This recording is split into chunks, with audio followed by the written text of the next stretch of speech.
মাছের ডিমের টক কিভাবে বানিয়েছি তোমরা দেখো। এখানে আমি রুই মাছের ডিম 500 গ্রাম নিয়েছি। এখন প্রথমে লবণ আর হলুদ দিয়ে দিলাম, ভালো করে মেখে নিব।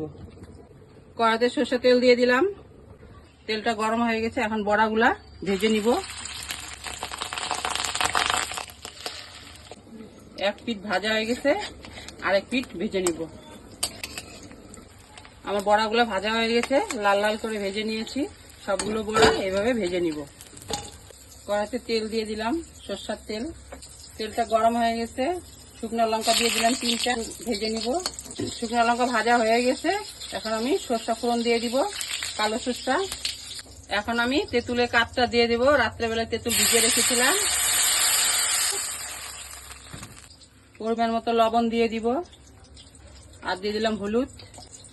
এখন ঝোলটা ফুটবে, ততক্ষণ অপেক্ষা করি। ঝোলটা ফুটে গেছে, এখন আমি বড়াগুলা দিয়ে দিব, আর চিনি দিয়ে দিলাম। মাছের ডিমের টক, চিনি অল্প দিতে হবে।